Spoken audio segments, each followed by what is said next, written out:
Good evening everyone. निशान digital platform पर आपका स्वागत है। आज हम आपके जो आरबीएससी बोर्ड यानी राजस्थान बोर्ड सीनियर सेकेंडरी ने जो पेपर करवाया है 2024 सेशन 2024 और 25 का, उसको हम आपके बीच में सॉल्यूशंस के लिए लेकर आए हैं कि किस तरीके से आपने अपना सॉल्यूशंस किया होगा।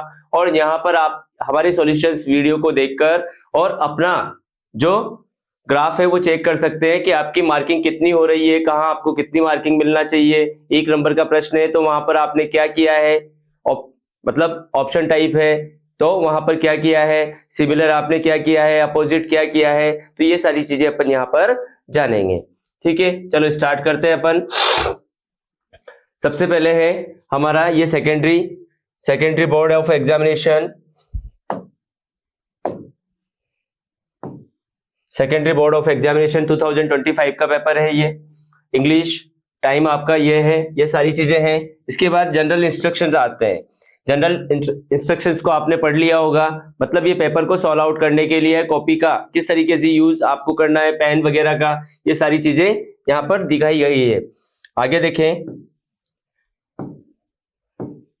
अब हमारा क्वेश्चन पेपर स्टार्ट होता है। क्वेश्चन पेपर स्टार्ट होता है तो फर्स्ट ऑफ ऑल हमारा जो सेक्शन होता है, यानी हमारे 4 सेक्शन में हमारा पेपर डिवाइड होता है। तो पहला सेक्शन होता है हमारा कौन सा, reading section, section A reading. तो अब यहाँ पर हमारा सबसे पहले देखें पैसेज होता है, और पैसेज ये पहला पैसेज कहाँ से होता है, अनसीन पैसेज होता है और ऑब्जेक्टिव टाइप मैनर में होता है। तो देखें, read the following passage, passage जो निम्नलिखित पैसेज है उसे हमें पढ़ना है, and answer the questions that follow. और नीचे दिए गए जो आंसर्स है वह इसके बेस पर दिए गए हैं, तो उनको आपको तैयार भी करना है। तो देखें, a little distance from the Tarnaka cross road, Tarnaka cross road यानी टरनाका जो क्रॉस रोड था वहां से थोड़ी सी दूरी पर you come across a quite house, यानी आप एक छोटे से शांत, मतलब एक शांत घर से आप वहां पर गुजरते हो। क्वाइट मीन्स होता है शांत।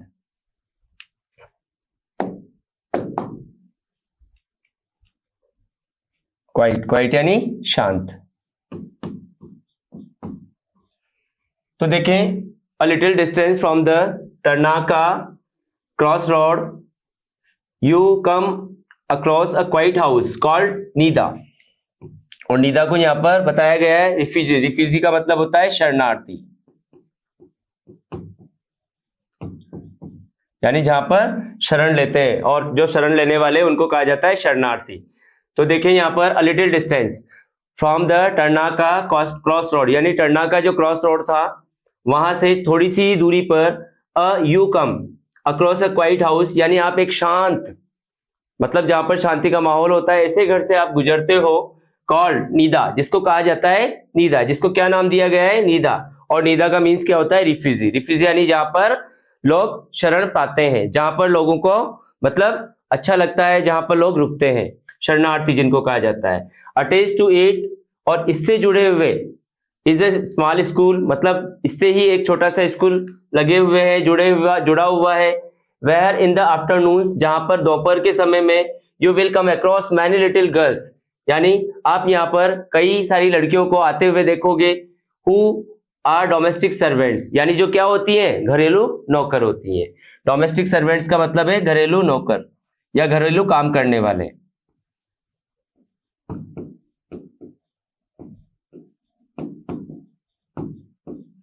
ठीक है, लर्निंग टू रीड, और वह सीखती हैं टू रीड, यानी पढ़ने के लिए वह ये काम सीखा करती है, मतलब यहाँ पर उनकी पढ़ाई भी हो जाती है। This is no formal education centre, और ये यहाँ पर कोई अनौपचारिक शिक्षा केंद्र नहीं है।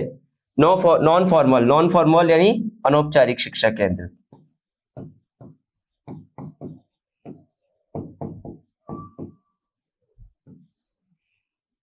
अनौपचारिक शिक्षा केंद्र।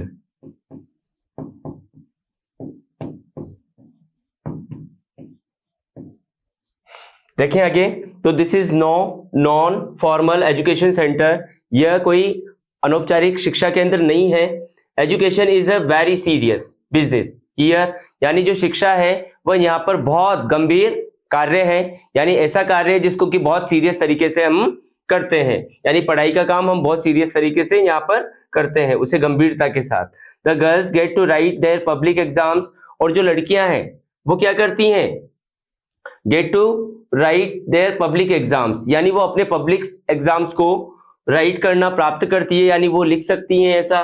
सम ऑफ देम, और उनमें से कुछ ज्वाइन रेजिडेंशियल स्कूल्स, यानी जो रेजिडेंशियल स्कूल होते हैं, जैसे कि मतलब आवासीय स्कूल होते हैं, रेजिडेंशियल यानी आवासीय, जहां पर आपका रहना पढ़ना होता है तो उनको कहा जाता है आवासीय, जो घर से दूर होते हैं और घर से दूर रहकर बच्चों को पढ़ाई करना होता है, आवासीय। अब देखें तो वो आवासीय स्कूल्स को ज्वाइन कर लेते हैं after clearing the entrance exam, यानी उनके एंट्रेंस एग्जाम प्रवेश परीक्षा क्लियर करने के बाद वो रेजिडेंशियल स्कूल उनको मिल जाता है। And some other go for higher studies, और कुछ लोग जो होते हैं वो अपनी हायर स्टडीज के लिए आगे बढ़ते हैं।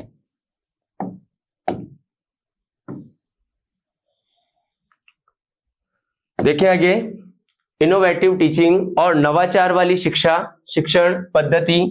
इनोवेटिव यानी नवाचार, यानी नई नई बातों के आधार पर शिक्षा की तकनीक को बनाया गया है शिक्षण पद्धति।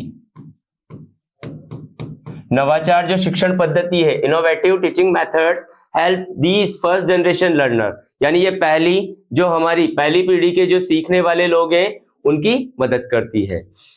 फील्ड ट्रिप यानी जैसे क्षेत्रीय यात्राएं करना, डिस्कशन ऑन करंट इवेंट्स, और अभी हाल ही की घटनाओं के बारे में बातचीत करना, are common features in this school, वो इस स्कूल में क्या है, यानी सामान्य बातें हैं, कॉमन फीचर्स।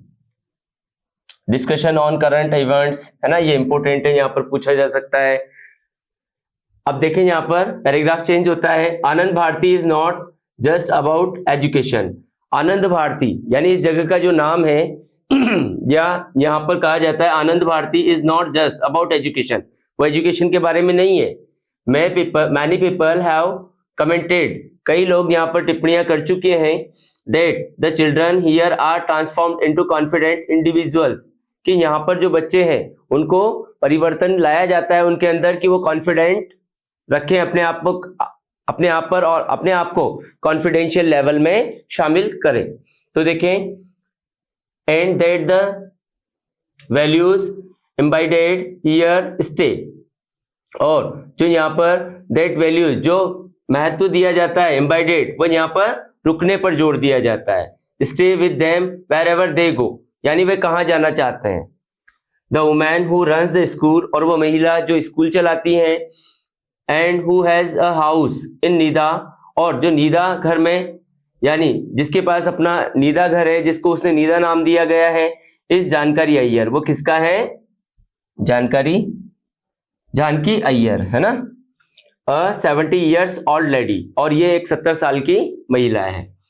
अब देखें यहाँ पर हमारे क्वेश्चंस आते हैं, ये हमने पैसेज पढ़ लिया, तो पैसेज यहाँ पर आप देख पा रहे हैं कि पैसेज किससे रिलेटेड है हमारा। पैसेज एजुकेशन की यानी जनरेशन से रिलेटेड है, कि एजुकेशन को किस तरीके से यहाँ पर एक ऐसे घर के अंदर दिया जाता है जहां पर बच्चों के जो डरे हुए स्वभाव के कारण, यानी वो एक अपने कॉन्फिडेंस को बढ़ा सके, है ना। और यहाँ पर वो है Anand Bharati is located in a house called, यानी आनंद भारती उस जगह को बताया गया है जो कि एक घर में स्थित है। कॉल्ड उसे कहा जाता था, उसे क्या कहा जाता था, उसे नीदा कहा जाता था। ठीक है, नेक्स्ट दूसरा है आपका question, who studied in A small school, यानी उस छोटे से स्कूल में कौन कौन पढ़ते थे या कौन कौन पढ़ने जाते थे। तो वहां पर देखो, little boys, little girls, little boys, elders, old man, तो यहां पर आ जाएगा आपके लिटिल गर्ल्स। थर्ड है आपका a first generation learner is a person, यानी जो फर्स्ट जनरेशन यानी पहली पीढ़ी के जो सीखने वाले हैं वो एक ऐसे व्यक्ति हैं, और वो कौन से व्यक्ति हैं, who learns about first generation, यानी जो कि पहली जनरेशन के बारे में सीखते हैं। इसके बाद है next, for what are common features of the school, इस स्कूल की जो कॉमन यानी सामान्य जो बातें हैं, सामान्य जो विशेषताएं हैं वो क्या है। तो वो है जैसे फील्ड ट्रिप है, डिस्कशन ऑन करंट इवेंट है, इनोवेटिव टीचिंग मेथड है, मतलब यहाँ पर फील्ड ट्रिप पर भी ले जाया जाता है, सही बात है। डिस्कशन ऑन करंट इवेंट, ये भी सही बात है। इनोवेटिव टीचिंग मेथड्स, ये भी सही है। और ऑल ऑफ द एबोव, तो ये आंसर आपका ऑल ऑफ द एबोव आ जाएगा। इसके बाद नेक्स्ट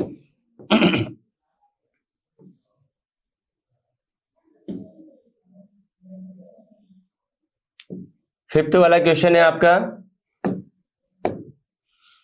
तो children in the school are transformed into, यानी बच्चे जो स्कूल में पढ़ते हैं वो ट्रांसफॉर्म्ड यानी अपना परिवर्तन कैसे करते हैं, यानी वो किस तरीके से ट्रांसफॉर्म होते हैं। कॉन्फिडेंट इंडिविजुअल्स, ड्यूलेट, पॉलिटिशियन, टीचर, तो उनके वो अपनी जो चारित्रिक विशेषता होती है उनका कॉन्फिडेंशियल, यानी उनको इंडिविजुअली कॉन्फिडेंशियल बनाया जाता है। मतलब वो तब्बू टाइप के होते हैं, डरे हुए होते हैं, है ना, तो वो यहाँ पर इंडिविजुअल यानी व्यक्तिगत रूप से वो कॉन्फिडेंशियल होते हैं। इसके बाद नेक्स्ट है last, who set up Anand Bharati school, यानी आनंद भारती जो स्कूल था जिसको नीदा नाम दिया था, वह किसके द्वारा चलाया जा रहा था या कौन उसके फाउंडर थे। तो यहाँ पर है Mother Teresa, doctor APJ Abdul Kalam, Janaki Iyer और ज्योति स्वरूप। तो यहाँ पर हमारा आंसर क्या हो जाएगा, जानकी अय्यर। यही वो लेडी थी जिन्होंने उन लोगों के, उन बच्चों के लिए मेहनत करना शुरू किया जिनके अंदर कॉन्फिडेंस नहीं होता है, उन्हें अपने घर में यानी एक स्कूल उन बच्चों के लिए तैयार किया जिससे कि उन बच्चों में कॉन्फिडेंस ला सके वो। ठीक है, तो ये हमारा पहला पैसेज था बच्चों। अब नेक्स्ट पैसेज पे आते हैं अपन। Next second passage, second passage है आपका, रीड द फॉलोइंग पैसेज। चलो पैसेज को हम ध्यान से पढ़ते हैं and answer the question that follow, और नीचे दिए गए जो प्रश्न है उनके जवाब हम देते हैं। The magic of Bapuji is message, Bapuji का जो मैसेज का जादू है, मैजिक, मैजिक यानी जादू।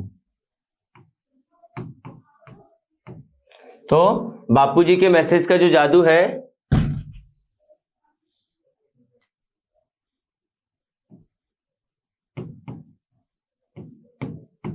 बापूजी के मैसेज का जो जादू है, has stolen the hearts of India's millions, यानी भारत के करोड़ों लोगों के दिलों को मानो कि छू चुका है, या उनके बापूजी के मैसेज का जो जादू है वह करोड़ों लोगों के दिल को जीत चुका है या उनकी करोड़ों लोगों के दिलों को चुरा चुका है।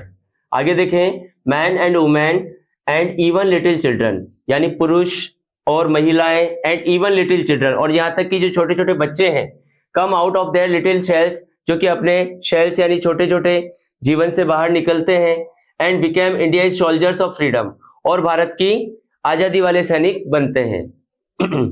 आजादी प्राप्त करने या भारत के वो सैनिक बनते हैं जिनको आजादी चाहिए। इन इंडिया, और भारत में टुडे आर मेकिंग हिस्ट्री, आज हम क्या बना रहे हैं, आज हम इतिहास बना रहे हैं। And you and I are fortunate to see this happening before our eyes, और देखो चाहे वो तुम हो या फिर मैं हूं, आर फॉर्चुनेट यानी हम दोनों क्या हैं, फॉर्चुनेट यानी भाग्यशाली हैं, फॉर्चुनेट, फॉर्चुनेट यानी लकी, यानी हम भाग्यशाली हैं। टू सी दिस हैपनिंग, यानी इस घटना को देखकर, बिफोर अवर आईज यानी अपनी आंखों के सामने, and to take some part, और कुछ समय लेकर, आर सेल्फ यानी कुछ समय अपने लिए, एंड सम पार्ट और कुछ हिस्सा अपने लिए, इन दिस ग्रेट ड्रामा, यानी इस छोटे से, इस बड़े से ड्रामा के अंदर कुछ पात्र अपना भी होना चाहिए, कुछ समय, कुछ टाइम हमारा भी होना चाहिए, ऐसा वो बताते हैं। If we are to be India soldiers, और अगर हम भारत के सैनिक हैं तो we have to respect India is honour, तो हमें क्या करना चाहिए, हमें भारत के सम्मान, भारत का जो गौरव है उसका हमें सम्मान करना चाहिए। And that honour is a secret thrust, क्योंकि यही जो हमारे भारत का सम्मान है यही हमारे लिए एक पवित्र विश्वास है।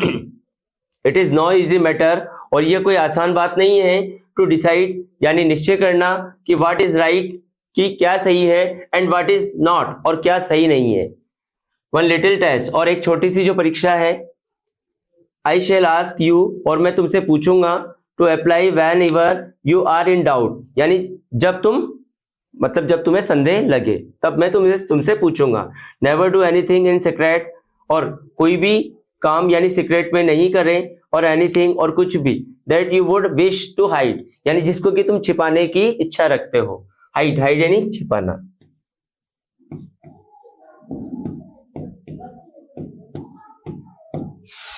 For the desire to hide anything, यानी किसी भी चीज को छिपाने की जो इच्छा है, उसका मतलब है कि यू आर अफ्रेड, यानी तुम डरे हुए हो।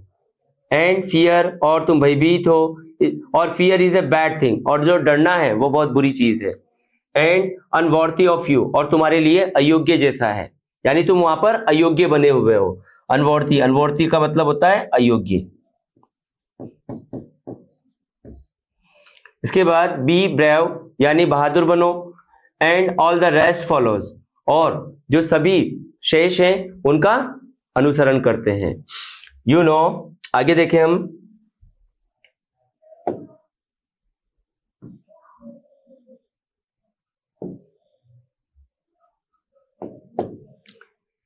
यू नो यानी आप जानते हैं कि इन अवर ग्रेट फ्रीडम मूवमेंट, यानी हमारे बड़े, यानी इस महान आजादी वाले परिवर्तन में, इस आंदोलन में, या इस बड़े आजादी के आंदोलन में, अंडर बापूजी लीडरशिप, यानी बापूजी की लीडरशिप, बापूजी के नेतृत्व के अंदर, there is no room for secrecy, जहां पर सुरक्षा के लिए कोई सेक्रेसी सुरक्षा के लिए कोई जगह नहीं है, और हाइडिंग, और छिपने के लिए कोई जगह नहीं है ना, छिपने के लिए secrecy.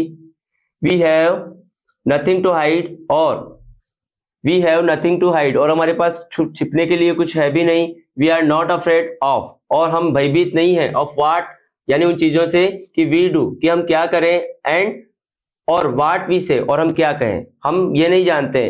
We work in the सन, हम सूर्य की धूप में काम करते हैं। And work in the light, और प्रकाश में हम काम करते हैं। चाइल्ड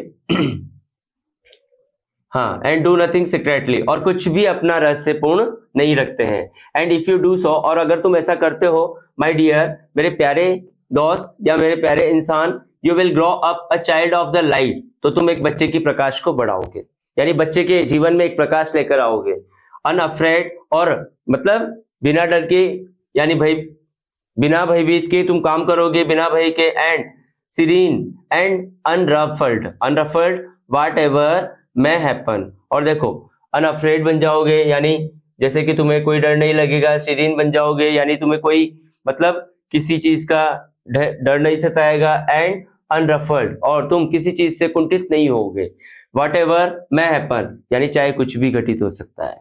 तो अब देखें यहाँ पर, may you grow up into a brave soldier in India's service, और क्या उस समय आप भारत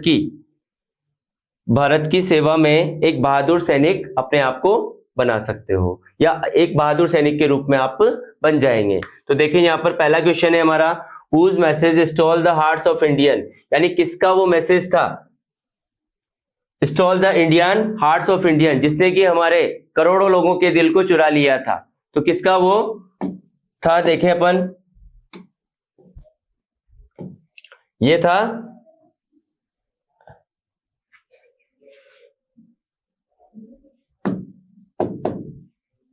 आपका magic of Bapuji is message. तो यहां पर आ जाएगा आपके, यानी हुज मैसेज, यानी यहां पर आ जाएगा आपका किसका मैसेज था वो, यानी मैसेज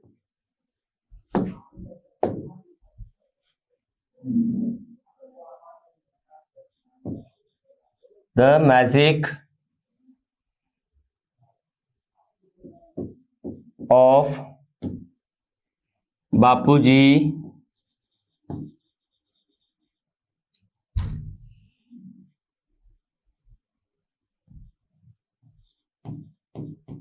मैसेज, ये इतना सा लिखना था, फिर आप यहां पर लिख सकते हैं the magic of Bapuji is message stall the hearts of Indian. उसने किसको चुरा लिया, यानी करोड़ों भारतीय लोगों के दिल को जीत लिया था, किसने, मैजिक ऑफ बापूजी मैसेज, बापूजी के मैसेज के जादू ने। आगे देखें, who became India's soldiers of freedom, यानी कौन भारत के, यानी स्वतंत्र सैनिक बने, कौन बने, यानी जो कि अनअफ्रेड है।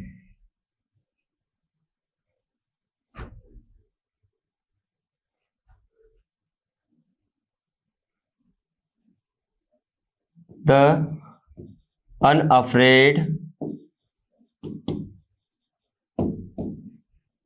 and fearless persons।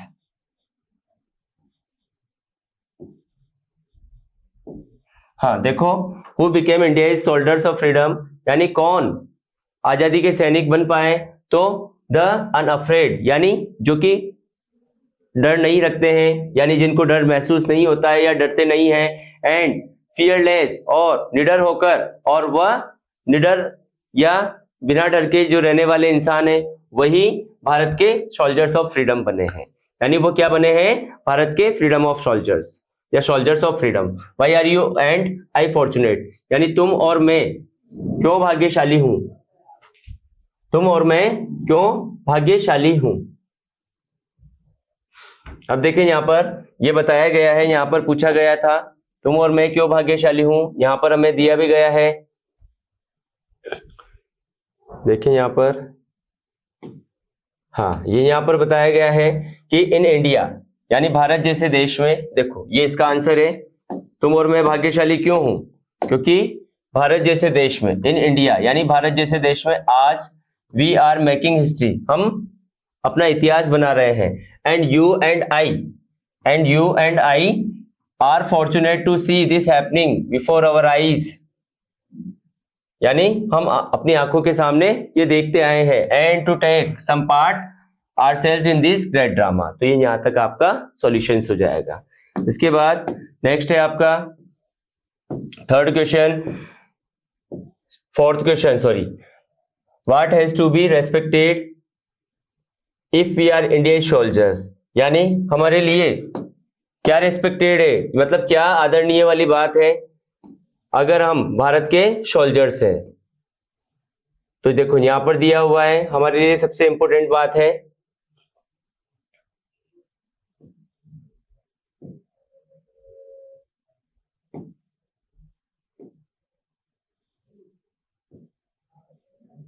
यहां पर बताया गया है वी वर्क इन द सन, यानी हम सूर्य की धूप में काम करते हैं, हम सूर्य की धूप में काम करते हैं, and work in the light, और डू नथिंग सीक्रेटली, और अपना कुछ सीक्रेटली नहीं रखते हैं। और देखो इफ यू डू सो, और अगर ऐसा करते हैं तो my dear you will grow up a child of light, तो आप बच्चे के जीवन में एक प्रकाश ला सकते हैं। अनअफ्रेड, यानी अभयभीत रहना है, सीरीन रहना है, और अनफर्ड रहना है, और ये सारी चीजें आपके यहाँ पर रेस्पेक्टेड बनाती है कि हम भारत के सोल्जर्स हैं।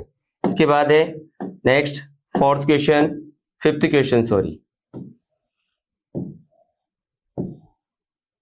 Why should anything not be hidden, यानी हमें किसी भी चीज को क्यों नहीं छुपाना चाहिए।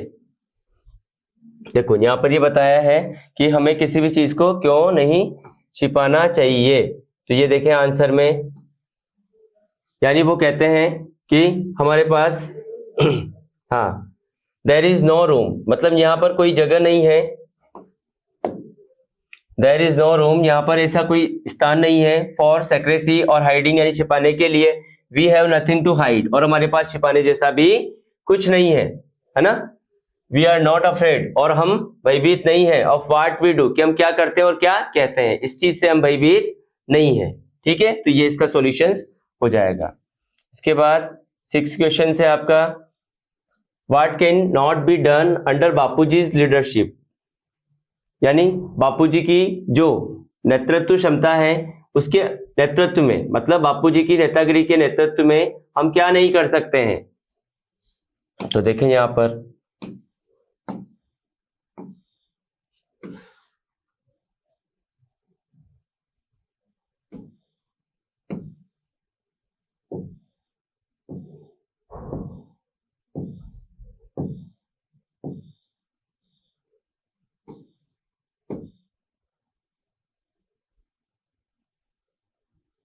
हाँ देखो आप जानते हो, यहाँ पर हमारे क्वेश्चन का सॉल्यूशन है, आप जानते हो that in our great freedom movement, यानी हमारे जो महान स्वतंत्रता संग्राम में, अंडर बापूजीज फ्रीडम, बापूजीज लीडरशिप, बापूजी की नेतागिरी के नेतृत्व में, देयर इज नो रूम, कि यहाँ पर कोई जगह नहीं है, ये इसका आंसर रहेगा, है ना। इसके बाद next 7th question, how will you grow up, यानी आप अपने आप को कैसे बड़ा करोगे, इफ यू आर अनअफ्रेड, अगर आप डरे हुए, मतलब आप भयभीत हैं, मतलब आप डरे, अगर आप निडर हैं तो आप अपने आप को कैसे बढ़ाओगे, यानी आपको अपने आप में लड़ना पड़ेगा। अब देखें यहाँ पर अपने आप को आप कैसे बड़ा करोगे।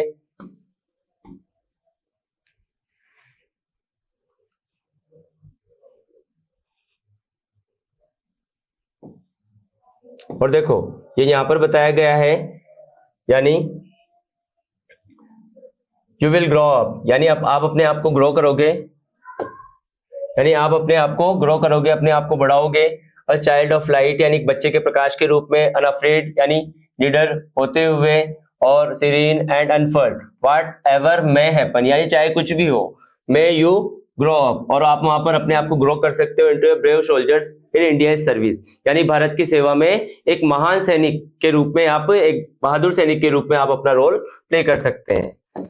इसके बाद नेक्स्ट 8 क्वेश्चन है आपका, right the similar word of the following from the passage, यानी आपको पैसेज से सिमिलर वर्ड ढूंढना है जो वर्ड यहाँ पर दिया गया है। तो देखें क्या है वो वर्ड, तो यहाँ पर आपका वो वर्ड है लक्की, और लक्की का मतलब क्या होता है, भाग्यशाली, और इसका सिमिलर वर्ड क्या होगा आपका, fortunate.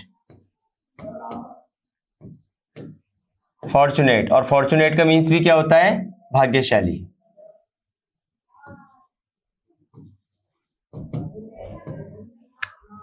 Right the opposite word of the following from the passage, यानी आप पैसेज से निम्नलिखित शब्दों का मतलब, जो निम्नलिखित शब्द दिया गया है, नीचे दिया गया है, उसका आपको अपोजिट वर्ड लिखना है। तो अपोजिट वर्ड, जैसे सबसे पहले तो हमें यह पहचानना है और इसका अर्थ जानना है। वॉर्थी, वॉर्थी का मतलब होता है योग्य। वॉर्थी का मीन्स क्या होता है, योग्य।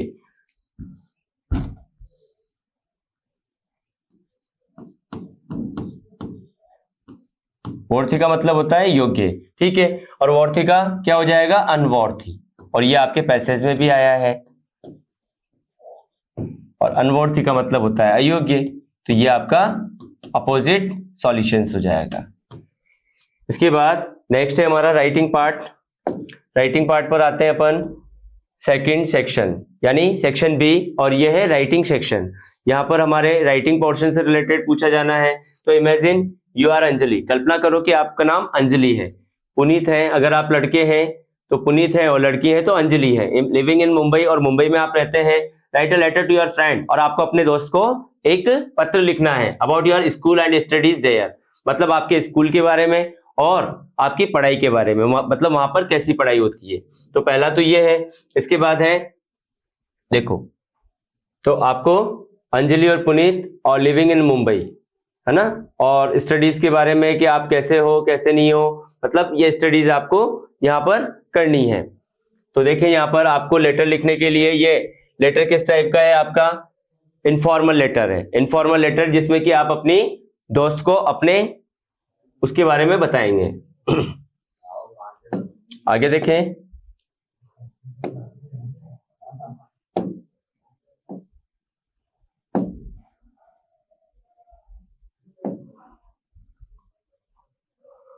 अब आंसर नंबर हमारा 3rd है। देखो आंसर 3rd, मतलब यहां पर हमें पूछा गया है कि आप अपने आप को अंजलि और पुनीत मानना है, और आपको अपने दोस्त को अपने विद्यालय और वहां पर होने वाली पढ़ाई के बारे में बताना है। तो देखें यहाँ पर सबसे पहले लिविंग इन मुंबई, तो सबसे पहले आप यहाँ पर लिखेंगे मुंबई,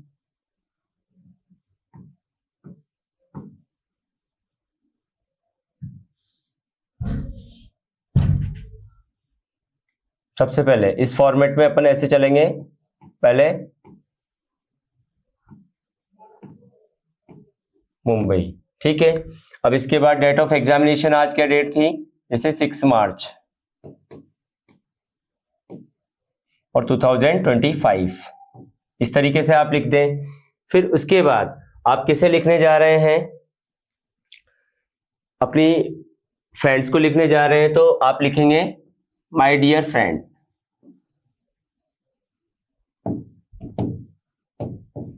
माय डियर फ्रेंड, इस तरीके से लिखेंगे आप। फिर यहां पर message of the body,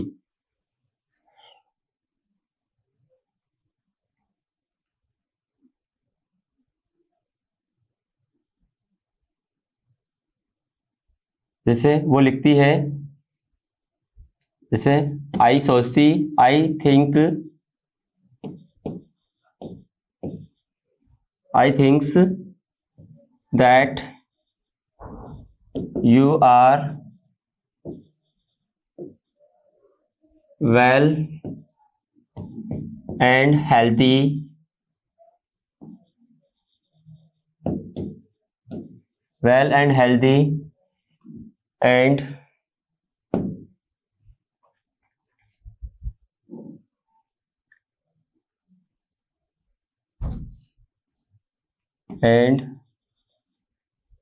same here, मतलब यहाँ पर भी मैं ठीक हूँ। और वो बताती है आई admitted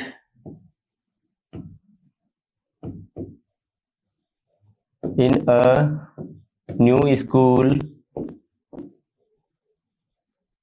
I admitted in a new school and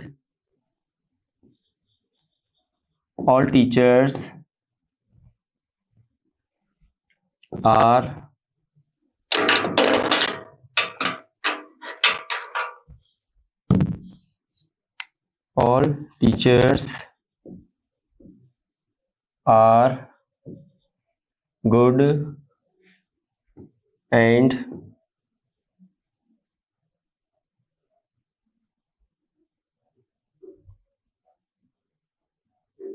learned person.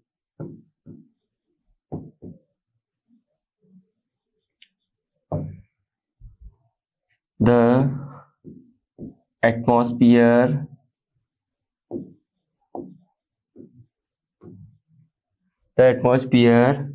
of here are very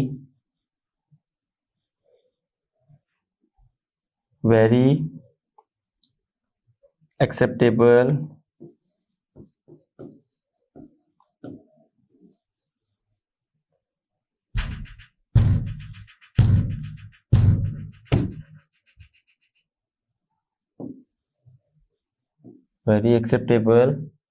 and I feel very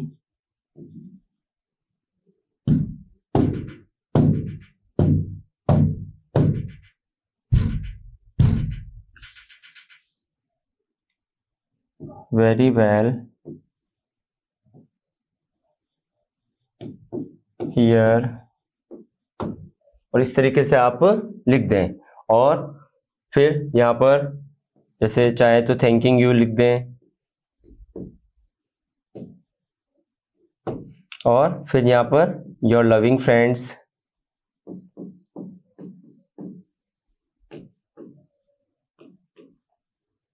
इस तरीके से लिख दें। और फिर जैसे अंकी, अंजलि और पुनीत, ये आप यहाँ पर लिख दें। इस तरीके से आप अपना लेटर, इनफॉर्मल लेटर लिख सकते हैं। ये हमारा थर्ड क्वेश्चन का सॉल्यूशन हो गया। इसके बाद नेक्स्ट, अब थर्ड क्वेश्चन के, जैसे पहला क्वेश्चन था वो हमारा लेटर से रिलेटेड था, इनफॉर्मल लेटर था, और उसको हमने यहाँ पर लिखा। अब थर्ड का जो ऑब्जेक्शन, मतलब थर्ड का जो मतलब ऑप्शन में है आपके अथवा में, यू आर करिश या करण, मतलब आप यहाँ पर तुम क्या हो, करिश। करिश ये शायद गलत हो सकता है वर्ड, करिश की जगह कशिश हो सकता है। मतलब यू आर कशिश एंड करण, मतलब तुम्हारा नाम कशिश है या करण है, अपने आप को मानना है। ये स्टडिंग इन 10th क्लास, और आप 10th क्लास में पढ़ रहे हैं इन GSS यानी government senior secondary school Jodhpur के अंदर। ठीक है, ये हमारे स्कूल का प्लेस का नाम दिया गया है, तो इसको हम लिख देंगे। Your board examination is near, और आपकी जो बोर्ड की परीक्षाएं हैं वो नजदीक आ रही हैं। But you don't have English teacher in school, लेकिन अभी तक आपके स्कूल में इंग्लिश टीचर नहीं है। Write an email to the principal of your school to arrange classes, और आपको अपने स्कूल के प्रिंसिपल के नाम क्या करना है, यानी एक ईमेल जारी करना है, ईमेल लिखना है, ताकि वो आपकी क्लासेस अरेंज करवा सके। And teacher to teach you English, और टीचर जो आपको मिल सके जो कि अंग्रेजी पढ़ा सके। तो आपको यहाँ पर क्या करना है, अपने आप को कशिश या करण मानना है, और जीएसएस जोधपुर, इसके नाम मतलब इस स्कूल के नाम आपको अपना ये लिखना है। ठीक है, तो अपन ईमेल लिखते हैं। देखो ईमेल क्या होता है, कैसे,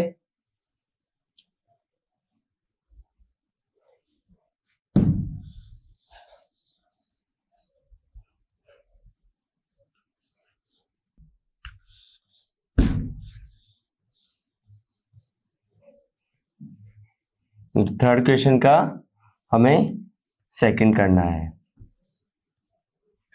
तो ये देखो, ये क्वेश्चन नंबर थर्ड आप लिखते हैं यहाँ पर और इसका आंसर। अब इसके लिए सबसे पहले हमें क्या करना होगा, एक बॉक्स ड्रॉ करना होगा, क्योंकि बॉक्स के अंदर ही लिखी जाने वाली चीज ईमेल होती है।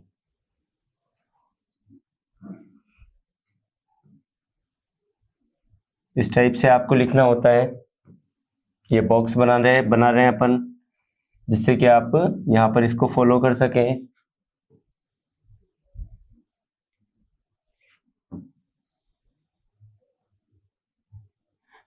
अब ईमेल आप लिखने के लिए सबसे पहले यहाँ पर ईमेल लिख दें इस तरीके से। ठीक है, अब ईमेल में फर्स्ट ऑफ ऑल आप लिखेंगे टू, जहां पर हम ईमेल एड्रेस लिखेंगे तो यहाँ पर आया है GSSS जोधपुर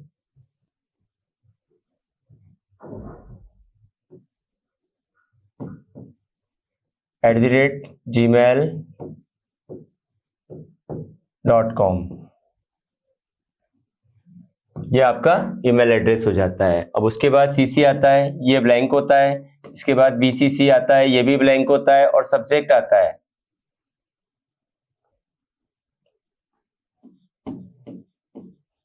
सब्जेक्ट, और फिर ये आपका टेक्स्ट हो जाता है। टेक्स्ट लिख सकते हैं, मैसेज लिख सकते हैं। तो सब्जेक्ट में जैसे कि to non completion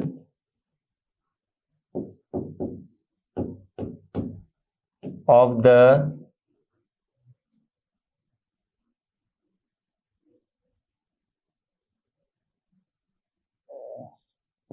English course, ऐसे लिख सकते हैं। इंग्लिश कोर्स का मतलब नॉन कंप्लीशन।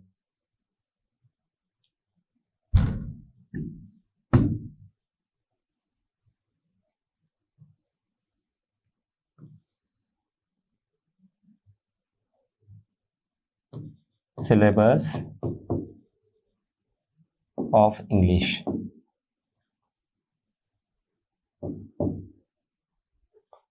अब देखें यहाँ पर डियर सर, प्रिंसिपल साहब के नाम लिख रहे हैं अपन ये, तो डियर सर, जैसे we are your school students, school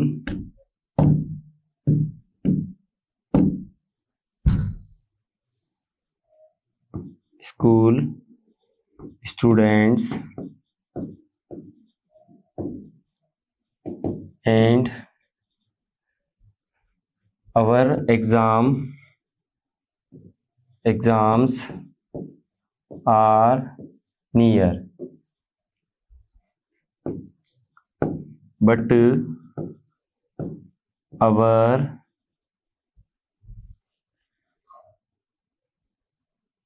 English teacher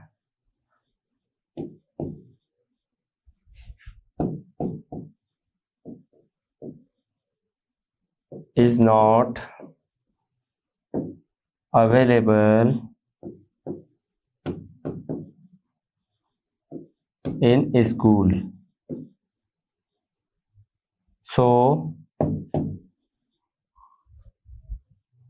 we suffers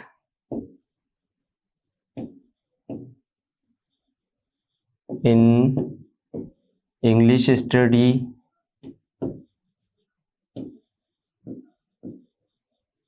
so please arranged the teacher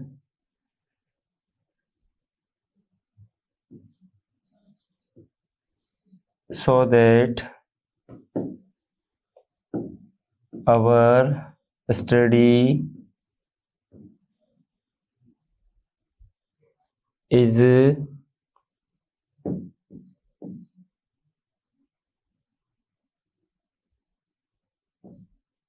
to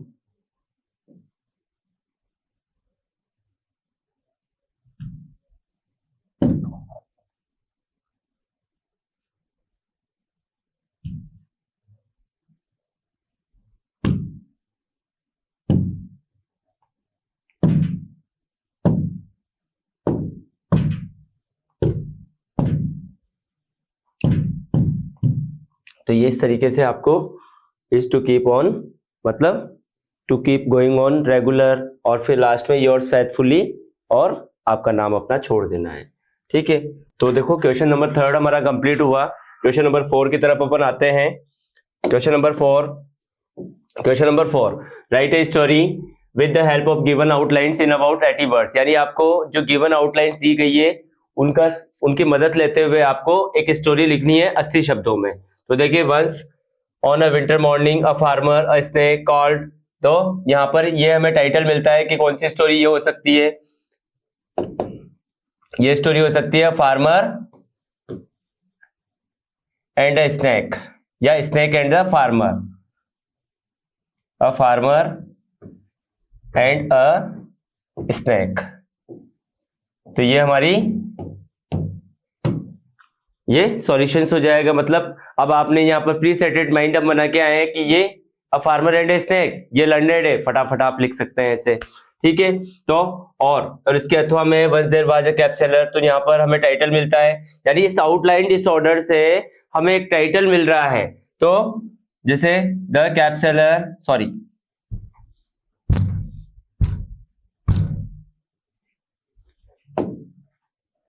जैसे यहाँ पर तो है अ फार्मर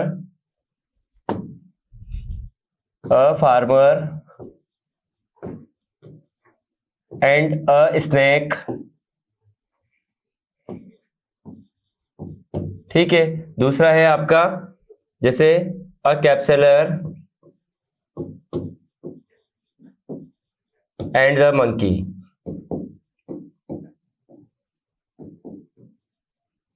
ठीक है, तो इनसे रिलेटेड आपकी स्टोरी लिखनी थी, और ये हमारी लर्निंग कैपेसिटी में होता है, इसको हम पहले से याद करके जाते हैं। यानी आप यहाँ पर टाइटल से पढ़कर जान सकते हो, या इसके बेस पर भी आप इस स्टोरी को बना सकते हो। तो यहाँ से सॉल्यूशंस आप कर सकते हैं। इसके बाद नेक्स्ट 5th क्वेश्चन है आपका, और 5th question related to paragraph से है। Right a paragraph in about 80 words on the picture given below. तो नीचे दिए गई जो पिक्चर है उस पर आपको एक टॉपिक ढूंढते हुए, उससे एक क्लू ढूंढते हुए, और आपको 80 वर्ड्स में क्या करना है, एक पैराग्राफ लिखना है। तो यहाँ पर grow more and more trees या इंपॉर्टेंस ऑफ ट्रीज, यहाँ पर हमें क्या टाइटल निकल के आता है, इंपॉर्टेंस ऑफ ट्रीज। और इंपॉर्टेंस ऑफ ट्रीज जैसे माइंड में आएगा हम उसको कंप्लीट कर देंगे, इंपॉर्टेंस ऑफ ट्रीज यानी पेड़ों का महत्व। ठीक है, जिससे कि हमें यहाँ पर एक कंप्लीट सोच मिल जाती है। आगे देखें नेक्स्ट, और इसी के अथवा में है और मैं right a paragraph in about 80 words. आपको 80 शब्दों में एक पैराग्राफ लिखना है on teachers day celebration. Teachers day celebrations के बारे में लिखना है। टीचर्स डे सेलिब्रेशन हम कैसे बनाते हैं, जैसे every year we celebrated the teachers day on 5th of September in the regarding of Shri Radhakrishnan, जो डॉक्टर राधा कृष्णन थे, in the memories of Radhakrishnan, Radhakrishnan की याद में हम मनाते हैं, है ना। और he was the first teacher in India, यानी वो सबसे पहले टीचर थे भारत में। And he love to the childrens, वो बच्चों से बहुत प्यार करते थे। तो इस तरीके से आपको टीचर्स डे सेलिब्रेशंस के लिए, और फिर टीचर्स डे सेलिब्रेशन के लिए जैसे वी डेकोरेटेड द क्लासरूम्स, है ना, and the entrance of the teacher is gigantic marvellous, यानी अद्भुत सा होता है। तो इस तरीके से आपको टीचर्स डे सेलिब्रेशन लिख देना है। इसके बाद एक ग्रामर पोर्शन आता है हमारा सेक्शन सी, और सेक्शन सी में आता है ग्रामर। तो अब ग्रामर की ओर बढ़ते हैं। ग्रामर में सबसे पहले 6 वाला जो क्वेश्चन है, fill in the blanks with appropriate forms of the verb given in the brackets, यानी ब्रैकेट्स में जो दिए गए शब्द हैं उनके उचित रूप के साथ आपको ब्लैंक फिल करना है। तो देखें द सन, अब यहाँ पर ब्लैंक्स हैं आपके, तो the sun dash rise in the east, अब ये आपके यूनिवर्सल ट्रूथ है तो यहाँ पर आ जाएगा राइजेस। और यूनिवर्सल ट्रूथ जितने भी होते हैं ये सब प्रेजेंट सिंपल टेंस में पढ़े जाने वाले हैं। इसके बाद है next, we dash take board exams on 15 days, यानी 15 दिन से बोर्ड एग्जाम्स चल रहे हैं। तो यहां पर वी हैव बीन टेकिंग, यानी हम 15 दिन से एग्जाम ले रहे हैं, बोर्ड एग्जाम्स ले रहे हैं। तो यहाँ पर यह आपका प्रेजेंट परफेक्ट कॉन्टिन्यूअस टेंस हो जाएगा। इसके बाद choose the correct option, my brother dash reach here on next Monday. अब यहाँ पर हमारा टारगेट क्या है, ऑन नेक्स्ट मंडे, तो नेक्स्ट मंडे हमें कौन से टेंस की ओर प्रीफर करने के लिए बोलता है, फ्यूचर सिंपल, और फ्यूचर सिंपल है तो विल रीच आ जाएगा। इसके बाद patient dash die before the doctor came, यानी डॉक्टर के आने से पहले पेशेंट मर चुका था, मरीज मर चुका था। अब देखो यहाँ पर जो यहाँ पर हमें प्रीसेडेड मेंटलिटी दे रखी है, कैम वर्ब की सेकंड फॉर्म, तो हमें आगे क्या होना चाहिए, यानी हेड प्लस वर्ब की थर्ड फॉर्म, हेड डाइड, ये हमारा सॉल्यूशंस हो जाएगा। इसके बाद क्वेश्चन नंबर 7 पर आते हैं अपन। रिराइट द फॉलोइंग सेंटेंसेस, यानी सेंटेंस जो दिए गए सेंटेंसेस है उनको आपको दोबारा लिखना है, चेंजिंग देम, उनको चेंज करते हुए इनटू इनडायरेक्ट स्पीच, यानी इनडायरेक्ट स्पीच में उनको बदलते हुए। My mother said to me take care of your health, तो देखो इसको बनाने के लिए सबसे पहले माय मदर, सबसे पहले हमें सेंटेंस पहचानना है कि सेंटेंस किस टाइप का है। तो सेंटेंस है आपका इंपेरेटिव सेंटेंस, और इंपेरेटिव सेंटेंस में वर्ब की फर्स्ट फॉर्म से शुरू होने वाले वाक्य, तो यहां पर आ जाएगा माय मदर,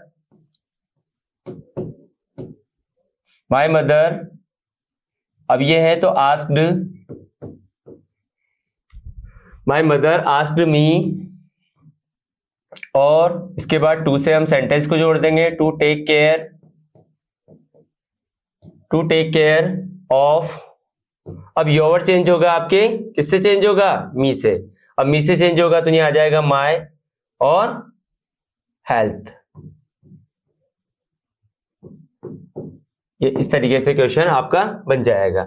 इसके बाद है Sanjay said to Achchu why do you work so hard, यानी संजय ने अच्चू से कहा कि तुम कठिन परिश्रम क्यों नहीं करती हो।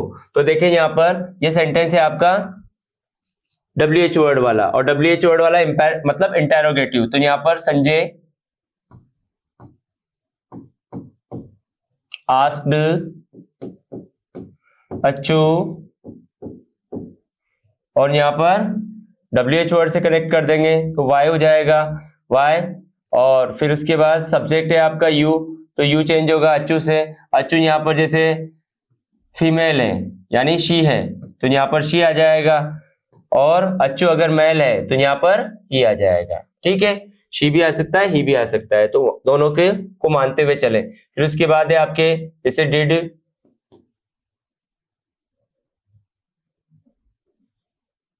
वर्क सो हार्ड, इस तरीके से हम लिख देंगे। और यहाँ वर्क की जगह मतलब डिड वर्क की जगह आप वर्क भी कर सकते हो, सेकंड फॉर्म भी आ सकती है क्योंकि आप चेंजिंग फॉर्म में इसे लिख रहे हो। इसके बाद नेक्स्ट है fill in the blanks with a verb in agreement with its subject, यानी सब्जेक्ट वर्ब एग्रीमेंट का आपका यहाँ पर क्वेश्चन है। तो madam as well as your brothers dash come and comes here every day, तो यहाँ पर हमारा रूल इस पे काम करेगा, यानी जिन वाक्यों में दो subject as well as along with आदि से जुड़े हुए होते हैं तो वहां पर पहले वाले सब्जेक्ट के अनुसार ही हम वर्ब का यूज करेंगे। तो यहाँ पर मैडम सिंगल है तो सिंगल के अकॉर्डिंग कम्स। इसके बाद है next one of the students, तो यहाँ पर अगर प्रीपोजिशन से दो सब्जेक्ट जुड़े हुए होते हैं, दो नाउन जुड़ी हुई, तो पहले वाले नाउन के अनुसार आप यूज करेंगे, तो यहाँ पर आ जाएगा वॉज। इसके बाद है next change the following sentences into passive voice, यानी पैसिव वॉइस में आपको निम्नलिखित वाक्यों को बदलना है। My friend brought a bag for me, तो my friend brought a bag for me, तो यहाँ पर सबसे पहले आप बनाएंगे अ बैग, इससे बनेगा आपका अ बैग, ऑब्जेक्ट क्या है आपका अ बैग, एक अब एक के बाद आपकी टेंस क्या है वर्ब की सेकंड फॉर्म, तो ये चेंज होगा आपके कॉन्टिन्यूअस में, तो वॉज ब्रॉट, इसके बाद है फॉर मी और बाय माय फ्रेंड। ये आपका पैसिव वॉइस बन गया। इस तरीके से आपको बनाना था। इसके बाद नेक्स्ट है मैडम टीचेज अस इंग्लिश। अब ये यहाँ पर ड्यूल ऑब्जेक्ट है, अरे डबल ऑब्जेक्ट वाला है। अगर आप जैसे इंग्लिश से बनाते हैं तो इंग्लिश आपका, ये आपका अस तो इनडायरेक्ट ऑब्जेक्ट है और इंग्लिश क्या है आपका डायरेक्ट ऑब्जेक्ट। तो अगर इंग्लिश से बनाते हैं तो इंग्लिश टीचेज है, वर्ब की फर्स्ट फॉर्म है तो इसको चेंज करेंगे कॉन्टिन्यूअस में, तो is am are, English is taught, English is taught और टू अस। जब डायरेक्ट ऑब्जेक्ट से बनाते हैं तो इनडायरेक्ट ऑब्जेक्ट को वर्ब की थर्ड फॉर्म के बाद टू लगाकर लिखते हैं, बाय मैडम, ये से बन जाएगा। और अगर इनडायरेक्ट ऑब्जेक्ट से बनाते हैं तो इनडायरेक्ट ऑब्जेक्ट में क्या करेंगे, सबसे पहले वी लिख देंगे, वी के बाद आर लिख देंगे, वी के अकॉर्डिंग आर आएगा, आर के बाद टॉट, टॉट के बाद और इंग्लिश, क्योंकि इनडायरेक्ट ऑब्जेक्ट मतलब डायरेक्ट ऑब्जेक्ट नहीं आ जाएगा, और बाय मैडम, ये ऐसे सॉल्यूशन हो जाएगा। इसके बाद आता है आपके frame question. Frame question of the following, children eat chocolates, बच्चे चॉकलेट खाते हैं। तो वाट, अब देखो यहाँ पर ये वर्ब की फर्स्ट फॉर्म है तो यहाँ से हम निकालेंगे, और चिल्ड्रन यहाँ पर प्लूरल है तो प्लूरल के साथ प्लूरल वर्ब भी आएगी। तो ये टेंस कौन सा है यहाँ पर, प्रेजेंट सिंपल। अब प्रेजेंट सिंपल है तो यहाँ पर हमें क्वेश्चन बनाने के लिए व्हाट डू, अब डू किसके अकॉर्डिंग आया, चिल्ड्रन के अकॉर्डिंग। तो व्हाट डू चिल्ड्रन ईट, बच्चे क्या खाते हैं, तो चिल्ड्रन ईट चॉकलेट, ये आपका फ्रेम क्वेश्चन बन गया। अब इसके बाद add question tag to the statement given below, तो नीचे दिए गए जो स्टेटमेंट है, वाक्य है, उसको उसमें आपको क्वेश्चन टैग को ऐड करना है। तो देखो पेरेंट्स लव देयर किड्स, बच्चे अपने बच्चों से प्यार करते हैं। अब देखो यहाँ पर इसके पीछे अगर अपन जोड़ते हैं तो सबसे पहले हमें वर्ब से निकालना है, ये प्रेजेंट सिंपल ही है तो यहाँ पर आ जाएगा डोंट, डोंट दे और क्वेश्चन मार्क, ठीक है। इसके बाद नेक्स्ट सेक्शन डी आता है आपका, और सेक्शन डी किससे रिलेटेड है, टेक्स्ट बुक से। Read the passage given below, नीचे दिए गए पैसेज को पढ़ना है and answer the question that follow, और उसके नीचे जो क्वेश्चन दिए गए हैं उनको भी आपको फॉलो करना है, यानी उनको करना है। During our childhood in Goa, Goa में हमारे बचपन के दौरान the baker use to be our friend, baker हमारे दोस्त हुआ करते थे, कंपेनियन साथी हुआ करते थे, एंड गाइड और मार्गदर्शक हुआ करते थे। तो यहाँ पर वो हमारे क्या क्या थे, फ्रेंड भी थे, कंपेनियन भी थे और गाइड भी हुआ करते थे। He used to come at least twice a day, और वो हमारे यहाँ पर यानी हमारे मोहल्ले में, हमारी गली में कम से कम एक दिन में कितनी बार आया करते थे, 2 बार आया करते थे। वंस एक बार when he set out in the morning, एक बार जब वो मॉर्निंग में रवाना हो गए हैं, ऑन हिज सेलिंग राउंड यानी अपने सेलिंग राउंड पर, एंड देन अगेन तो फिर वो वापस लौटते हैं, when he return after emptying यानी उसको खाली करने के बाद ही वो वापस लौटा करते हैं। हिज यूज बास्केट, अपनी बड़ी सी बास्केट को, the jingling third of his bamboo, और अपने बैम्बू की जो जिंगलिंग यानी जंग जंग की जो थड़ थड़ की आवाज होती है, जैसे बांस का डंडा होता है तो उसे जमीन पर रखते हुए जब हम जाते हैं तो वो अंदर से खोखला होता है और वो आवाज करता है। तो ये मतलब एक सेलिंग राउंड के लिए बहुत जरूरी होता है ऐसा करना। When he returned after emptying his used basket, the jingling third of his bamboo, और बैम्बू की जो जंगलिंग थर्ड यानी जंग जंग की जो थड़ थड़ की आवाज थी, woke us, वो हमें जगा दिया करती थी, up from sleep यानी नींद से जगा दिया करती थी, and we ran to meet and greet him, और हम उनका मतलब मिलने के लिए दौड़ा करते थे और उनका अभिवादन करने के लिए, ग्रीट यानी अभिवादन यानी स्वागत करने के लिए। Was it for the love of the loaf, क्या यह पाव रोटी का प्यार ही था जो हमें खींचकर ले जाया करता था, नॉट एट ऑल, और पूरी तरह से अगर ऐसा नहीं है तो the laws were brought by some Paskine और बास्टाइन, यानी जो लॉज थी यानी पाव रोटी हुआ करती थी वो हमारे घर में यानी किसी पास्काइन और बास्टाइन से के द्वारा खरीदी जाती थी, और ये कौन होते थे, the mad servant of the house, घर के जो नौकर चाकर होते थे या घर की महिला नौकर होती थी उनके द्वारा इसको खरीदा जाता था। What we long for were those bread bangles, और हम जो जैसा कि बहुत लंबे समय से इन ब्रेड बैंगल्स को खाते आ रहे थे, विच वी चूज केयरफुली, जिनको कि हम सावधानी पूर्वक चुना करते थे। Sometime it was seed bread of special, और कभी कभी ये विशेष प्रकार की स्पेशल ब्रेड भी, मीठी ब्रेड भी होती थी। आगे देखें, इसके जो क्वेश्चन है, हाँ आगे का मैटर है आपका, the baker made his musical entry on the scene, और म्यूजिकल जो बेकर था वो अपनी म्यूजिकल एंट्री यानी उस थड़ की आवाज के साथ बैम्बू के साथ वो आता था, विद द जंग जंग sound of his specially mad bamboo stuff, जो कि उसके बैम्बू के बांस के डंडे से एक विशेष प्रकार की आवाज बना करती थी। One hand supported the basket, वह एक हाथ से अपनी बास्केट को सपोर्ट किया करता था, ऑन हिज हेड, जो कि अपने सिर पर रखी हुई होती थी, and the other bang the bamboo on the ground, और दूसरे हाथ में अपना जो बांस का डंडा होता था उसको जमीन पर रखते हुए वो जाया करता था, जिससे लोगों को पता चल जाए उसकी आवाज से कि पाव वाला आ गया है। आगे देखें, he would greet the lady, और यहाँ पर उस घर की महिला का वो अभिवादन किया करता था, सम्मान किया करता था, विद गुड मॉर्निंग यानी गुड मॉर्निंग कहकर, and then place is basket, और फिर अपनी बास्केट रख दिया करता था ऑन द वर्टिकल बैम्बू, यानी उस जो तिकोने आकार की जो एक विशेष प्रकार की जो वर्टिकल होती थी उसको रख दिया करता था, मतलब एक सलाखें होती थी जिनके ऊपर वो रख दिया करता था, जैसे गुलाब लच्छी वाला होता है। We kids would be pushed aside, और हम बच्चों को एक तरफ कर दिया जाता था, विद अ माइल्ड रिब्यूक यानी हल्के से डांट फटकार के साथ, and the loaves would be delivered, और जो पाव रोटी थी वो बांटी जाती थी टू द सर्वेंट यानी नौकरों को। आगे देखें, but we would not give up, लेकिन हम नहीं छोड़ा करते थे। We would climb up a bench, हम एक बेंच पर चढ़ जाया करते थे, और पैरापेट, इसको भी ये भी कहा जाता है कि एक चबूतरे जैसा, and peep into the basket, और उस बास्केट के अंदर झांका करते थे।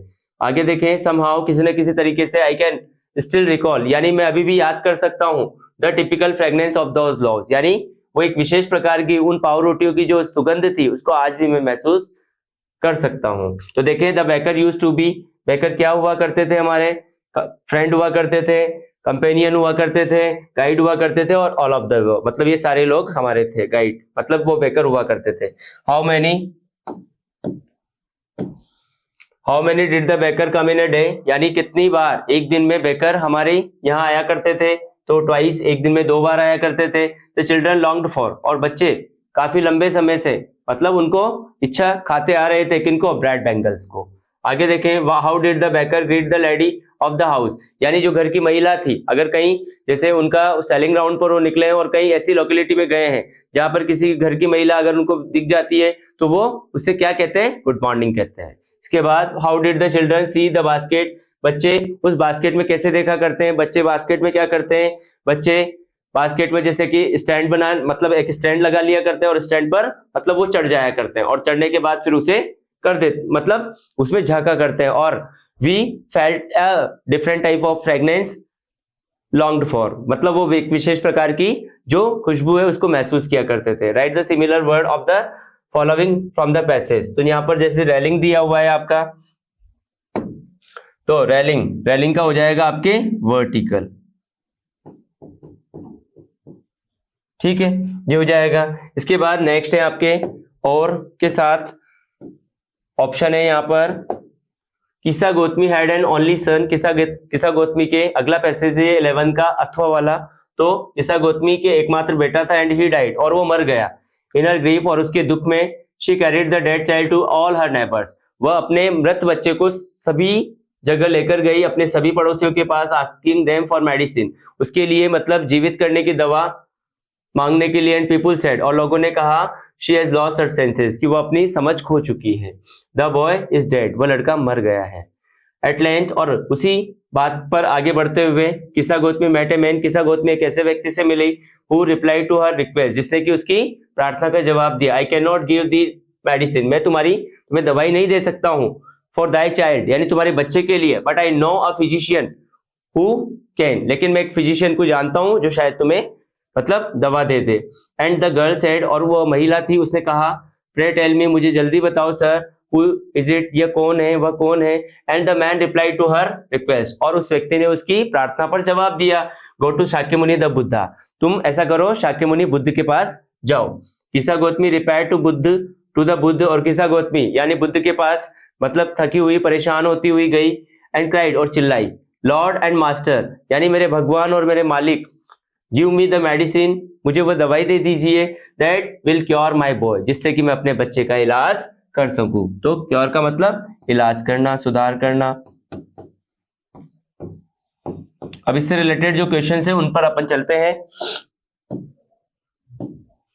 आगे देखें, पैसेज और भी हैं। द बुद्धा आंसर, तो बुद्धा ने जवाब दिया, I want a handful of mustard seed, कि मेरे पास मुझे एक मुट्ठी भर सरसों के बीज चाहिए। And when the girl in her Joy, और उस लड़की ने यानी अपने आनंद में या अपनी उस बात को मतलब जीवित होने की उस बात को लेकर उसने वो वादा कर लिया, टू प्रोक्यूर इट मतलब इसे निभाने का। द बुद्ध एडेड, तो बुद्ध ने अपनी बात को और जोड़ा और कहा, the mustard seed must be taken from a house, कि जो सरसों के बीज है वो ऐसे घर से होना चाहिए या ऐसे घर से लाए जाने चाहिए, where no one has lost a child, जहां पर किसी ने अपना बच्चा नहीं खोया हो, हस्बैंड पति नहीं खोया हो, पेरेंट माता पिता में से कोई नहीं खोया हो, और फ्रेंड और कोई दोस्त नहीं खोया हो। Poor Kisa Gotami now went from house to house, और अब किस्सा गोतमी घर घर गई बेचारी उस दवाई के लिए जो भी कंडीशन गौतम बुद्ध ने उसको बताई थी कि तुम्हें एक मुट्ठी भर सरसों बीज लाना है, लेकिन वो ऐसे घर से होना चाहिए जहां पर कोई ये इनकी मृत्यु नहीं हुई हो। वो घर घर जाती है, एंड द पीपल पिटाइट, और लोग उस पर दया भी करते हैं, एंड सेड, और कहते हैं, here is mustard seed take it, और कहते हैं ये रहे मस्टर्ड सीड यानी सरसों के बीज, तुम्हें जितना चाहे उतना ले लो।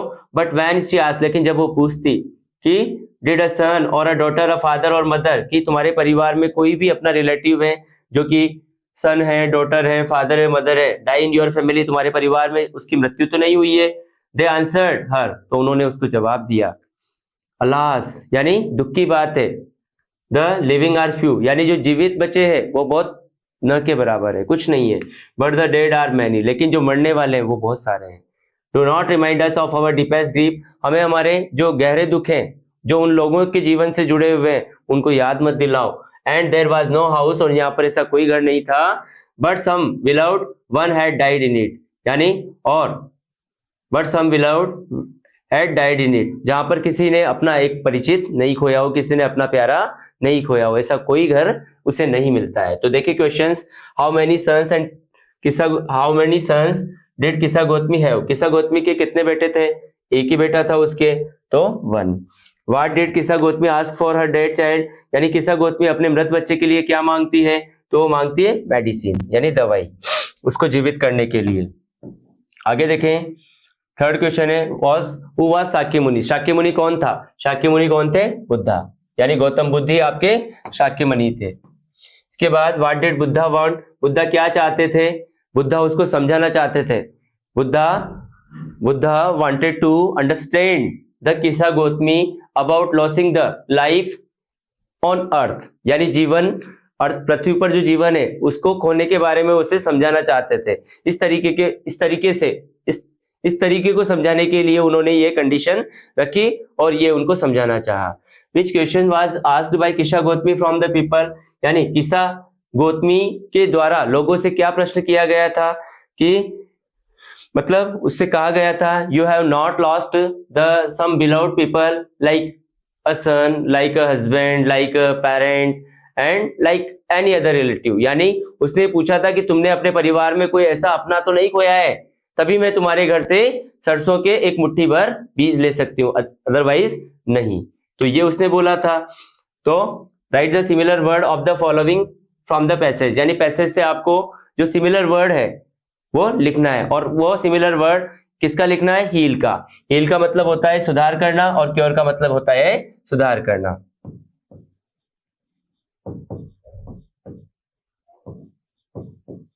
तो ये हमारा 11 क्वेश्चन पूरा हुआ। इसके बाद 12 क्वेश्चन पर आते हैं अपन। 12 क्वेश्चन है, answer any 3 of the following questions in about 20 to 30 words, यानी आपको 20 से 30 शब्दों में कोई 3 प्रश्न करना है। आपको गिवन 4 क्वेश्चन है, what is the story about the कुडेवूज people is decent, यानी कुडेवूज लोगों की जो कहानी है, कुडेवूज लोगों के वंशजों की कहानी क्या थी, मतलब वो इंसेसेंट थे Kudewoos. The stories about the कुडेवूज people is decent are fearless and incessant, यानी वो जैसे कि बहादुर थे, एंड स्ट्रॉन्गेस्ट पर्सन थे, and who had firearms in his field, और वो अपनी धरती पर यानी विदाउट लाइसेंस फायर आर्म्स रखते थे। तो ये वहां की कहानी थी, और थोड़ा सा वो प्राउडी लोग थे, घमंडी थे, इम्पेशेंट थे, अधीर थे। हाउ डिड वल्ली प्लान हर बस राइड, और वल्ली ने अपनी जो बस का राइड करने का जो प्लान बनाया था वो कैसे बनाया था, जैसे he was to people Delhi, वह लोगों को देखा करती थी, है ना, फ्रॉम द बस यानी उस बस से नीचे उतरते हुए, going down and going up यानी ऊपर चढ़ते और नीचे उतरते हुए। तो हिज डिजायर वाज मतलब उसकी जो इच्छा थी वो धीरे धीरे इंक्रीज यानी बढ़ती गई। And he thought that one day, और एक दिन उसने सोचा कि ही वांटेड टू बस राइड, कि वो बस की सवारी करना चाहती है। तो अब यहाँ पर ऐसा हम कर लेंगे, why does Anne provide a brief sketch of her life, यानी एन अपने जीवन का ब्रीफ स्केच क्यों प्रदर्शित करती है, because she has no friends as a real friend, है ना, जिसको कि वह अपने रियल फ्रेंड्स के रूप में कह सके, इसलिए she has a diary who recalls a real friend, इसलिए वो एक डायरी बनाती है और उसको ही अपना सब कुछ दोस्त कहती है, वास्तविक दोस्त कहती है। इसके बाद नेक्स्ट है, who do you think help the narrator to reach safely, यानी आप क्या सोचते हैं कि कौन यहाँ पर ऐसा था जो नरेटर की मदद करने के लिए आया था। तो यहाँ पर देखो हम बोल सकते हैं the god has many powers to protect the human beings, यानी जो गॉड है, गॉड के पास कई सारी ऐसी शक्तियां हैं जिनसे वो इंसान को बचाते हैं। अब इंसान के जो कर्म होते हैं उन पे डिपेंड करते हैं कि वो भगवान को कैसे पहचानना है। तो ठीक है, यहाँ पर सुपरनेचुरल पावर था जिसने मतलब जो हमारा नरेटर था उसको रीच सेफली बचाया था। इसके बाद है नेक्स्ट 13 क्वेश्चंस, और 13 question answer any one of the following questions in about 80 words, यानी आपको 80 शब्दों में कोई एक प्रश्न का जवाब देना है। आपको प्रश्न 2 दिए गए हैं। What was the site of food मैडेंड him suggested, यानी जो भोजन का दृश्य था उससे उसको पागल क्यों कर दिया, क्योंकि he was hungry for before 24 hours, क्योंकि वो पिछले 24 बिफोर लास्ट 24 हार्स, क्योंकि he had left behind his brother and sister and he has no courage to fly in the sky, और वह मतलब आकाश में उड़ने में भयभीत हो रहा था। he thought his wings never support in it completely, और उसने सोचा कि उसके पंख उसको पूरी तरह से सहारा नहीं देंगे। तो इस वजह से जो भोजन का दृश्य और her mother was watching a piece of fish in his beak, और वो अपनी माँ को मतलब जो उसकी चोंच में मछली का टुकड़ा था उसको देख रहा था, और वो देखने के बाद यानी the site of food मैडेंड him, यानी भोजन के उस दृश्य ने उसे क्या कर दिया, पागल कर दिया। How did Mandela's hunger for freedom change his life, Mandela's hunger of freedom change his life because he know the freedom who has in his childhood, जो उसने अपने बचपन में देखी थी वो उसकी वास्तविक आजादी नहीं थी, वह ऐसी आजादी चाहता था, और आज वह फ्रीडम है और वह ऐसी आजादी चाहता था जिसको कि वह मतलब सब लोगों को दिला सके। ये इसका सॉल्यूशन हो जाएगा। Answer any one of the following question in about 40 words, यानी आपको 40 वर्ड्स में निम्नलिखित क्वेश्चनों में से कोई एक प्रश्न का जवाब देना है। Right the characteristics of Natalia. Natalia is a daughter of Chubukov, और he is a decent and housekeeping, मतलब अच्छी डिसेंट यानी समझदार थी, and he is an intelligent, और he secretly loves to Lomov is a neighbour, and he favours his family, और वो अपनी फैमिली को फेवर करती है। ये नतालिया है। Describe the story of play the proposal की स्टोरी।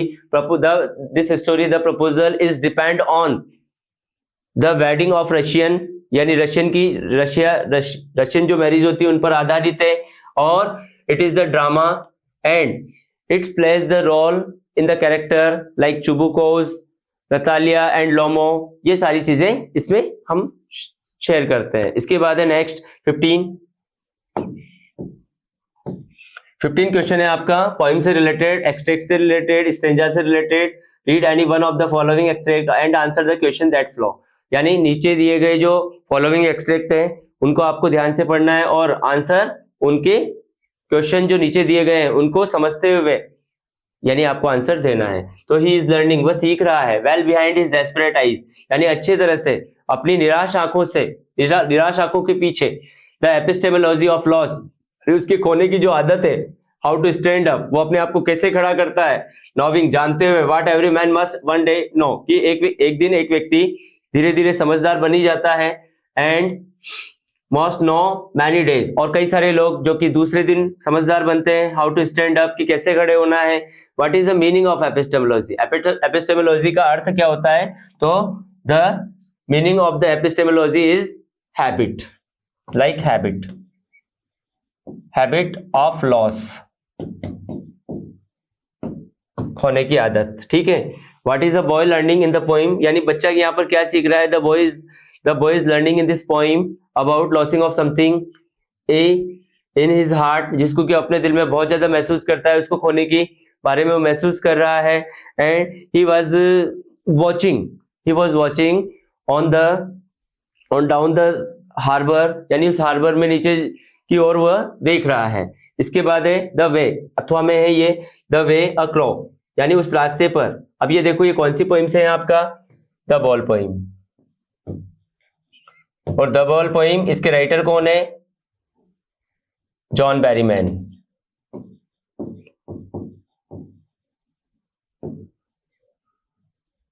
ये इसके राइटर है, ठीक है।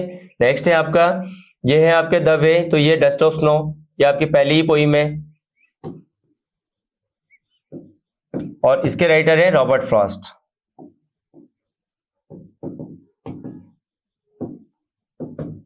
तो देखें, द वे अक्रो, यानी उस रास्ते पर एक कौवा, शुक डाउन ऑन मी, यानी एक पेड़ की डाली पर वो बैठा हुआ है। और वो पेड़ कौन है, the way accrue Shuk down on me the dust of snow from a hemlock tree, यानी कवि यहाँ पर एक रास्ते पर निकल रहा है और उस रास्ते पर एक पॉइजनस पेड़ है हेमलॉक का, यानी धतूरे का पेड़ जिसको बोल सकते हैं, हेमलॉक जहरीला पेड़ जिसे कहा जाता है। उस पेड़ की डाली पर एक पक्षी बैठा हुआ है और जिस डाली पर वो बैठा हुआ है उस डाली पर बर्फ की धूल जमी हुई है और उसकी धूल यहाँ पर जमी हुई है जिस डाली पर वो बैठा हुआ है। और कवि का वहां से निकलना होता है और वो उस डाली को हिला देता है, तो वो पार्टिकल्स जो जमे हुए हैं बर्फ के वो उसके ऊपर गिर जाते हैं। तो देखिए यहाँ पर what is the dust of snow, dust of snow indicates the particles of the snow, और he was iced on the branches of a hemlock tree, जो कि हेमलॉक ट्री के ऊपर है। आगे देखें, right the reference of the hemlock tree, hemlock tree is a poisonous trees, है ना। और हेमलॉक ट्री, यहाँ पर hemlock tree is a symbol to change the mood of the poet, जो कि कवि के मूड को बदलने के लिए यहाँ पर रखा गया है। देखें नेक्स्ट 16 है, answer any two of the following 3 questions in about 20 words, यानी आपको यहाँ पर 3 क्वेश्चन 20 शब्दों में, मतलब 3 क्वेश्चन दिए गए हैं, उनमें से कोई 2 क्वेश्चन करना है और वो 20 वर्ड्स में करना है। देखिए, what does fire stands for, fire stands for the desires of human beings, है ना। और desires provoke in our mind and continuously to spoil the life. तो यहाँ पर फायर स्टैंड फॉर, यानी यहाँ पर फायर को किसके समान बताया गया है, डिजायर्स, है ना, सॉरी, हाँ डिजायर्स। आगे देखें, how does the poet suggest, कवि कैसे सुझाव देता है, that you identify the line, यानी तुम लाइन को यहाँ पर कैसे पहचान सकते हो। तो देखो यहाँ पर lion has many black strip on his ground and his जो लेग्स होती हैं, हिज लेग्स हैज ए मतलब उसकी जो तलवे होते हैं वो इस तरीके से जैसे कि मखमल जैसे होते हैं, इस तरीके के यहाँ पर बताया गया है। आगे देखें next, what could Amanda do, यानी अमांडा क्या कर सकती है, if she were a mermaid, यानी अगर वो जल परी होती तो वह शायद ही goes to swim in the sea, वह शायद समुद्र में रहती या महलों में रहती।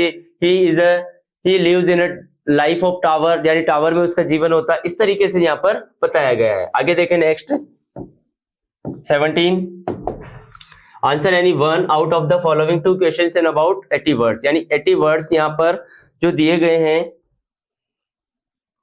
80 वर्ड्स, यानी आपको कोई यहाँ पर एक क्वेश्चन करना है, जो नीचे 2 क्वेश्चन दिए गए हैं उनको 80 शब्दों में लिखना है आपको। और 80 शब्दों में हम कैसे लिखेंगे,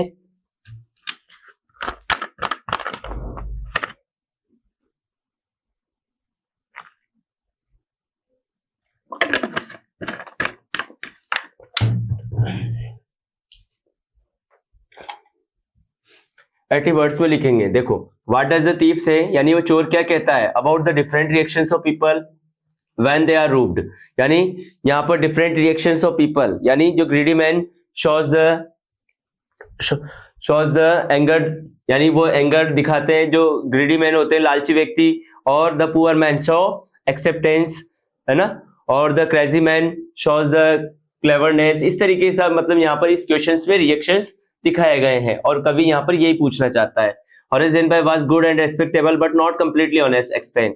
यानी होरेस डेनबाई के लिए कहा गया है कि वो एक अच्छा इंसान था और ईमानदार था और उसका सम्मान करने, लेकिन वो पूरी तरह से ईमानदार नहीं था। ऐसा क्यों नहीं था? क्योंकि he steals a safe every year to success and life, अपने जीवन और अपनी सफलता को पूरा करने के लिए एवरी ईयर वो ऐसा काम किया करता था। और he has an, और देखो होरेस डेनबाई अच्छा और यहाँ पर ईमानदार पूरी तरह से क्यों नहीं था? क्योंकि वो मतलब यहाँ पर जैसे कि होरेस डेनबाई यहाँ पर जैसे सेफ चुराया करता था और अपनी पर्सनल डिमांड के लिए वो जैसे रेयर एंड एक्सपेंसिव जो बुक्स होती थी जो bought by the some dealer, यानी किसी कोई डीलर होता था या मीडिएटर होता था, उससे वो किताबें खरीदा करता था। He has two assistant like two helpers, है ना। आगे देखें, नेक्स्ट है answer any two out of the following 3 questions in about 20 words each, यानी यहाँ पर आपको 20 शब्दों में 3 प्रश्नों में से, निम्नलिखित प्रश्नों में से कोई 2 प्रश्न करना है। Why does Mrs Pumphrey think dog is recovery a triumph of surgery, यानी मिसेस पंपरे क्यों सोचती है कि डॉग की जो रिकवरी है वो एक थिम्प ऑफ सर्जरी है?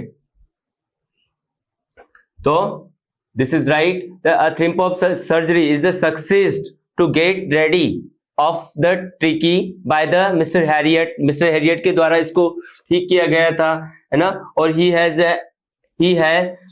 Is an permanent guest of mister Harriet is surgery, mister Harriet का वो परमानेंट गेस्ट था और उसे हॉस्पिटलाइज उसे करना पड़ा था। आगे देखें next, what curious episode occurs in the study, यानी स्टडी में क्या क्यूरियस, यानी जो दिल को दहला देने वाली उत्सुकता से भरी हुई घटना घटित होती है। The early morning the some different sounds of falling the coins are hearing in the study room, मतलब यहाँ पर स्टडी रूम में मतलब जैसे कि सिक्के गिरने की आवाजों को सुना जा सकता है अर्ली मॉर्निंग, बहुत जल्दी। तो यहाँ पर एक क्यूरियस घटना, और when the clergyman and his wife goes into the room, then they saw, उन्होंने देखा कि there was no one, कि वहां पर कोई भी व्यक्ति नहीं है जो कि चोरी कर सकता है। इसके बाद है next, how did the mother of Richard help me, यानी रिचार्ड की मदर उसकी कैसे मदद किया करती थी? Richard is mother helped him in many works of scientific, है ना। he helped, he bought a book of science, a book of a monarch of 10, यानी एक मोनार्क ऑफ 10, यानी उसकी हर काम में उसकी मदद किया करती थी। और she was helpmate of Richard Ebright after losing his father, यानी उसके पापा को खोने के बाद वही उसकी दुनिया थी, है ना। आगे देखें, अब 19 क्वेश्चन पर हम आते हैं। 19 क्वेश्चन है हमारा चूज द करेक्ट आंसर, और ये related to footprint without feet वाली बुक से होता है, उसी के चैप्टर से पूछा जाता है ये। तो देखें, choose the correct answer. Ausable is expecting to get a very important, Ausable यहाँ पर आशा कर रहा है किसको? इसकी आशा कर रहा है to get a very important, यानी एक बहुत जो महत्वपूर्ण रिपोर्ट है उसकी आशा कर रहा है। तो यहाँ पर ये रिपोर्ट हमारा सॉल्यूशन हो जाएगा। इसके बाद सेकंड है, dash is invited to grand party, यानी किसको यहाँ पर इस ग्रैंड पार्टी में आमंत्रित किया गया था? मटिल्डा को, सही बात है। शॉपकीपर नहीं, ma'am Forestier, all of the above नहीं, तो यहाँ पर मटिल्डा आ जाएगा। What was the name of भोली, भोली का रियल नेम क्या था? भोली तो था ही सही, लेकिन भोली का ही रियल नेम पूछा जा रहा है, तो यहाँ पर सुलेखा, उसका रियल नेम क्या था? सुलेखा। सुनीता नहीं था, सुरेखा नहीं था, मंगला नहीं था, ये इसकी बहन थी। ये इसका नाम नहीं था, इसका नाम था सुलेखा। इसके बाद है लास्ट क्वेश्चन है आपका फोर्थ, 19 का fourth, dash is a well known book, यानी कौन सी ऐसी वेल नोन बुक है, सुप्रसिद्ध किताब है ऑफ नर्सरी राइम, यानी नर्सरी राइम की इन इंग्लिश, यानी इंग्लिश में जो कि नर्सरी यानी नर्सरी की बच्चों की कविता के रूप में उस किताब से पढ़ा करते हैं, तो कौन सी ऐसी फेमस है, तो वो है मदर गूज। और देखो बच्चों, इस तरीके से आपका ये सॉल्यूशन हमने करवाया है हमारे निशान डिजिटल ऐप या डिजिटल प्लेटफॉर्म के माध्यम से। आगे भी हमारे जो क्वेश्चन पेपर आपके जैसे जैसे बोर्ड करवाते जाएंगे, हम आपके बीच में उनके सॉल्यूशन सेम डे ही लेकर आएंगे। और आज आपने जैसे कि सेम डे ही यानी पेपर आपके 8:45 पर 8:30 पर स्टार्ट हुआ था और 11:45 पर फिनिश हो गया था। और आज हमने सेम डे आपके बीच में ये वीडियो मतलब आपके सॉल्यूशंस के लिए इसलिए दिया है ताकि आप अपने क्वेश्चंस के से ये अपने आप को सेव कर सके कि हमारे इतनी रैंकिंग बन रही है, इतने मार्क्स हमारे अचीव हो रहे हैं और इतना हमें मतलब आप सेफली अपने आप को बहुत अच्छा यहाँ देखकर और अच्छा फील कर सकते हैं। Thank you. आगे के एग्जाम्स के लिए भी बेस्ट ऑफ लक, और निशान है तो सफलता निश्चित है। Thank you.